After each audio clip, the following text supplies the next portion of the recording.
student বয়সত যেতিয়া আপুনি নেটৱৰ্ক মাৰ্কেটিং বা ডাইৰেক্ট চেলিং ইণ্ডাষ্ট্ৰীৰ সৈতে জড়িত হৈ পৰে জড়িত হোৱাৰ পাছত আমাৰ মূল উদ্দেশ্য হৈ পৰে যে আমি টিম বিল্ডিং কৰা আৰু টিম বিচাৰি আমি কি কওঁ প্ৰথম অৱস্থাত আমাৰ যিসমূহ ক্লোজ ফ্ৰেণ্ড আছে সেই ক্লোজ ফ্ৰেণ্ডসমূহক মাজত আমি সেই প্লেনটো আমি শ্বেয়াৰ কৰিব বিচাৰোঁ কিন্তু আমাৰ সেই ফ্ৰেণ্ডক যেতিয়া আমি প্ৰেজেণ্টেশ্যন বা নেটৱৰ্ক মাৰ্কেটিঙৰ যিটো আমি প্লেন শ্ব' দেখাবলৈ যাওঁ সেই প্লেন শ্ব' কৰাৰ পাছত কিন্তু আমাৰ লগত জড়িত হৈ নপৰে যদি আপোনাৰ ক্ষেত্ৰতো তেনেকুৱা হৈছে আপুনি যদি নেটৱৰ্ক মাৰ্কেটিং বা ডাইৰেক্ট চেলিং ইণ্ডাষ্ট্ৰীৰ লগত কেতিয়াবা নহয় কেতিয়াবা জড়িত হৈ পৰিছে আপুনি নিজৰ ফ্ৰেণ্ডক আপুনি প্ৰেজেণ্টেশ্যন কৰিছে কিন্তু ফ্ৰেণ্ডে আপোনাক ৰিজেক্ট কৰিছে দেন এই ভিডিঅ'টো আপোনাৰ বাবে আজি এনেকুৱা কিছুমান আপোনাৰ কথা কম যিখিনি টেকনিক্স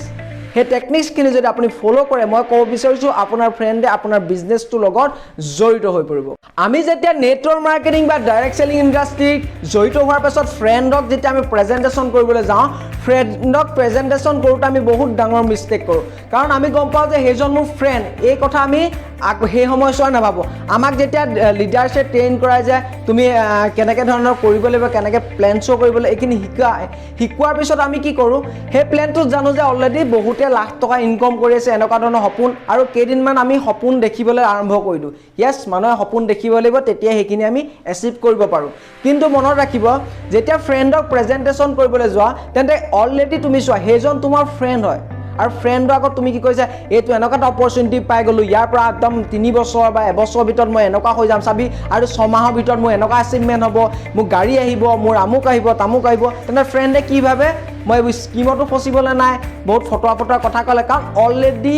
তোমাক হয়তো সেই ফ্ৰেণ্ডজনে সদায় কথা পাতি থাকে কিন্তু তুমি সেই অপৰচুনিটি যিটো অপৰচুনিটি তুমি হয় য়েছ সেই অপৰচুনিটি মই নাই বুলি কোৱা নাই আপোনাৰ যিটো প্লেন বা নেটৱৰ্ক মাৰ্কেটিং ইণ্ডাষ্ট্ৰীৰ লগত জড়িত হৈছে সেইটো এটা গুড প্লেন হয় যাৰ কাৰণে আপুনি গম পায় যে অলৰেডি বহুত আপলাইন বা তোমাৰ লিডাৰছে বহুত লাখ টকাও ইনকম কৰি আছে হয়তো তোমাৰ ফ্ৰেণ্ড কিছুমান এনেকুৱা আছিলে সি অলৰেডি 20-25 বা 50,000লৈকে ইনকম কৰি আছে কিন্তু যিজন ফ্ৰেণ্ডক তুমি দেখাবলৈ গৈছা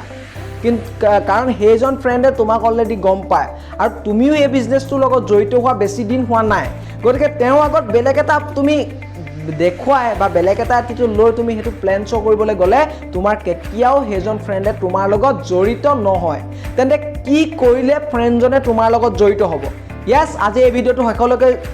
থাকা কাৰণ আজি মই আপোনালোকৰ আগত যিখিনি টিপছ মই আপোনালোকৰ আগত শ্বেয়াৰ কৰিম সেই টিপছকেইটা আপুনি যদি এপ্লাই কৰে মই ক'ব বিচাৰিছোঁ আপোনালোকে ফ্ৰেণ্ড যিমানেই যেনেকুৱা ফ্ৰেণ্ড নহওক আপোনালোকে সেই বিজনেছটোৰ লগত জড়িত হৈ পৰিব প্ৰথম কথা ফ্ৰেণ্ডক ধুনীয়াকৈ লগ কৰাৰ পিছত তোমাৰ ভাল বেয়া গোটেইখিনি কথা সুধিলা অলপ তুমি যেনেকৈ আগতে হাঁহি ধেমালি কৰা তেনেকৈ কৰা তাৰপিছত তুমি লাহেকৈ কোৱা ৰাহুল ফ্ৰেণ্ডৰ নাম ছাপ'জ ৰাহুল এতিয়া কথা এটা কওঁ বেয়া নাপাবা অলৰেডিতো তোমাক গম পালাই এইখিনি আমি হাঁহি ধেমালিটা কৰিলোঁ এতিয়া অকণমান চিৰিয়াছ কথা এটা পাতোঁ তুমিতো অলৰেডি গম পোৱা মই এটা বিজনেছৰ লগত জড়িত হৈ পৰিছোঁ সি তেতিয়া ক'ব কি নেটৱৰ্ক মাৰ্কেটিং বিজনেছটো এইটো নেকি চোৱা ভাই নেটৱৰ্ক মাৰ্কেটিং বিজনেছ য়েছ কিবা ডাইৰেক্ট চেলিং বিজনেছ হয় তাৰপিছত সি ক'ব যে এই মই network marketing direct selling industry এইবোৰ কথা নুলিয়াবি তাৰপিছত তুমি কোৱা চোৱা বুলি ৰাহুল কথা এটা কওঁ বেয়া নাপাবা চোৱা তুমি আৰু মই সদায় কিবা এটা কৰিব বিচাৰোঁ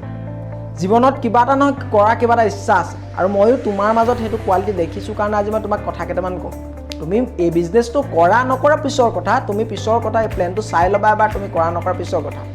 প্ৰথম মোৰ কথাখিনি শুনা চোৱা এনেকুৱা এটা সময় আহে যিটো সময়ত হয়তো মা দেউতাৰ ওপৰত ডিপেণ্ডিং সদায় কৰি থাকিবলৈ বেয়া লাগে কেতিয়াবা এনেকুৱা সময় আহে যিটো সময়ত ধৰি ল'লোঁ একেবাৰে তুমি তোমাৰ কাষত কেতিয়াবা চাবা কোনোবা মানুহ এজনক তুমি হেল্প কৰিব বিচাৰিছা ধৰি ল'লোঁ একেবাৰে একদম সাধাৰণ ঘৰ পৰিয়ালৰ মানুহ একেবাৰে অৱস্থা নাই তেখেতলোকক তুমি ভাবিছা যে মোক পইচা থকাহেঁতেন সহায় কৰিব বিচাৰিছোঁ তেনেকুৱা কিছুমান মন যায় মই কি ডিচিশ্যন ল'লোঁ যেতিয়া মোৰ ওচৰলৈ এই অপৰচুনিটিটো আহিছিলে তেতিয়া ময়ো ভাবিছিলোঁ বহুত নেগলেক্ট সোমাই আছিলে যে নিগেটিভিটি সোমাই আছিলে নেটৱৰ্ক মাৰ্কেটিঙৰ ওপৰত নেটৱৰ্ক মাৰ্কেটিং মানুহ বিচাৰি ফুৰিবলৈ চেইন ছিষ্টেম বহুত নিগেটিভিটি আছিলে কিন্তু মোক যেতিয়া ছাৰজনে যিজন মোক আপলাইন বা যিজন ছাৰে মোক বুজালে এই কথাখিনি বুজোৱাৰ পিছত মই ভাবিলোঁ যে মই তোমাক কোৱাটো জৰুৰী কিয় জানা ৰাহুল যেতিয়া মই এই অপৰচুনিটি চালোঁ প্ৰথম অৱস্থাত মই কৈছোঁ তোমাক প্ৰথমেই কৈছোঁ তুমি যেনেকৈ ভাবিছা মই তেনেকৈয়ে ভাবিছোঁ মোৰ দ্বাৰা এইটো নহ'ব কিন্তু মই ভাবিলোঁ যে মইতো এটা ষ্টুডেণ্ট বয়সত ইমানখিনি টকা পইচা মা দেউতাৰ পৰা বিচাৰি থকা হয়েই কিন্তু ষ্টুডেণ্ট বয়সত যদি মই কিবা এটা পাৰ্ট টাইম হিচাপত মোৰ পঢ়াত কোনো ধৰণৰ প্ৰভাৱ নপৰাকৈ য়েছ মই পঢ়িবতো লাগিব মই ভাল ধৰণে পঢ়াত কোনো ধৰণৰ প্ৰভাৱ নপৰাকৈ পাৰ্ট টাইম হিচাপত যদি মই এটা ইনকম অপৰচুনিটি মই হাতত ল'ব পাৰোঁ পাৰ্ট টাইমভাৱে যদি মই 1000 2000 3000 টকা মোৰ যদি আৰ্নিং হয় ইয়াছ এই প্লেনটোত বহুত ইনকম আছে মই তোমাক দেখাই থৈ যাম আজি বহুতে লাখ টকা ইনকম কৰি আছে মই এইবোৰ ক'বলৈ নাযাওঁ পইণ্টবোৰ পাইছে ট্ৰেভেল ফাণ্ড কাৰ ফাণ্ড চব আছে কিন্তু মই চোৱা ৰাহুল এইবোৰ কথালৈ মই নাযাওঁৱেই কিন্তু যদি পাৰ্ট টাইম হিচাপে এটা ইনকম মই কৰিব পাৰোঁ তেন্তে মই বহুতখিনি বা অলপ হ'লেও মাহঁতক মই সেইখিনি পইচা নোখোজাকৈ মই নিজক চলিব পাৰিম আৰু যেতিয়া মই কিবা এটা অকেজন আহিব আজি বিহুৱে হওক বা কিবাই হওক মা দেউতাই কিবা এটা দিয়ে বা মাহঁতৰ কেতিয়াবা বাৰ্থডে হয় সেই সময়ছোৱাত যদি আমি এটা ছাৰপ্ৰাইজ দিব পাৰোঁ নিজৰ পইচাই তেতিয়াতো কিমান ভাল লাগিব সেইটো সমান জীৱনৰ আটাইতকৈ ডাঙৰ এচিভমেণ্ট ৰাহুল চোৱা তুমি network marketing direct selling industry বেয়া পোৱা কিন্তু মই বুজিছোঁ কিয় বেয়া পোৱা তোমাৰ সেইখিনি অকণমান ক্লিয়াৰ হোৱা নাই আজি মই যিটো প্লেন দেখাম ইয়াত কোনো ধৰণৰ ইনভেষ্ট নালাগে এইটোৱে পজিটিভ পইণ্ট তুমি ষ্টুডেণ্ট বয়সত বহুতে ভাবে যে বিজনেছ বা কিবা এটা কৰিবলৈ বহুত টকা লাগে কিন্তু তোমাক মই যিটো অপৰচুনিটি দেখাম এইটো এটকাও নালাগে তুমি সামান্য যিকেইটা তোমাৰ ঘৰত লাগতিয়াল বস্তু এই লাগতিয়াল বস্তুকেইটা কিনি তুমি এই বিজনেছটো আৰামছে আৰম্ভ কৰিব পাৰা কোনো কথা নাই প্ৰথম positive point second positive point যে মোৰ ছাৰজনে সদায় তোমাৰ শিকাৰ ওপৰত গুৰুত্ব দিয়ে আৰু লগত ছাপোৰ্ট দিয়ে মইতো তুমি শিকিবলৈ মই ইচ্ছা কৰিছোঁ আৰু মই জানো যে তুমি এনেকুৱা এটা ল'ৰা তুমি কাৰোবাক নিজে গোটেইখিনি কথা গম পাইহে তুমি কাৰোবাক দিবলৈ যোৱা চ' মই ভাবিলোঁ এই প্লেনটো তোমাক আজি দেখাম চাওক যেতিয়া আপুনি এনেকৈ ধৰণে কৈ আপুনি ফ্ৰেণ্ডক প্ৰেজেণ্টেশ্যন কৰিব তেন্তে মই কৈছোঁ ফ্ৰেণ্ডে সেই প্ৰেজেণ্টেশ্যনটো কনচেনট্ৰেট সহকাৰে শুনে নহ'লে কি হ'ব তুমি যেতিয়া প্ৰেজেণ্টেশ্যনটো কৰিবলৈ যাবা ফ্ৰেণ্ডে ভাবে ইনো কি মোক বুজাব ইনো কি লাখপতি কোটিপতি মানুহ ই মোক কি বুজাব এনেকুৱা ধৰণে লাইটলি কৈ মই নকৰোঁ বুলি কৈ চিধা কেঞ্চেল কিন্তু আপুনি যেতিয়া এনেকৈ ধৰণে কৈ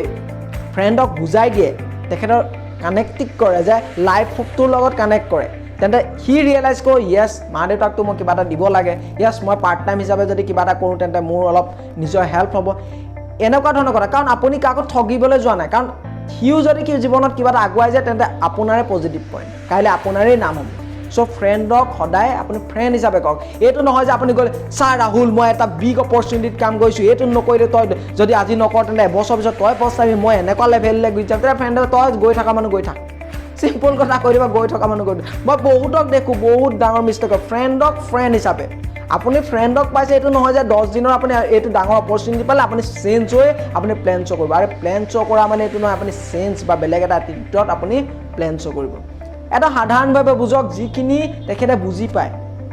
তাৰপিছত আপুনি ধুনীয়াকৈ প্লেনটো বুজাৰ পিছত ৰাহুল এতিয়া তুমি কামটো কৰা ষ্টাৰ্ট কৰোঁ দুইটাই কাম কৰোঁ আৰু আমি যিখিনি নাজানো সেইখিনি ছাৰক লৈ আহিম আৰু আমি যিখিনি বুজাব নোৱাৰোঁ আমাৰ যিজন ছাৰে মোক সোমোৱাইছে মই সেইজন ছাৰক লৈ আহিম তেতিয়া কি হ'ব হেণ্ড ছাপৰ্টিং ছিষ্টেম আছে বুলি ভাবি তেখেত জড়িত হ'ব আৰু কি কৰিব লাগে আমি মেক্সিমাম মানুহে ডাইৰেক্ট চেলিং বা নেটৱৰ্ক মাৰ্কেটিং ইণ্ডাষ্ট্ৰীত জড়িত হোৱাৰ পিছত কিন্তু কিখিনি ভুল কৰিব নালাগে অলৰেডি মই ভিডিঅ' বনাই থোৱা আছে আপোনালোকে প্লে ষ্ট'ৰত গৈ আপোনালোকে চাব পাৰে চ' ভিডিঅ'টো আজিলৈ ইমানতে সমাপ্ত কৰোঁ যদি ভিডিঅ'টো ভাল লাগিছে আপোনালোকে কমেণ্ট কৰিব নাপাহৰিব লাইক কৰিব আৰু আপোনালোকে প্ৰথমবাৰৰ বাবে মোৰ চেনেলটো আহিছে যদি ছাবস্ক্ৰাইব কৰিবলৈ নাপাহৰিব লাভ ইউ অল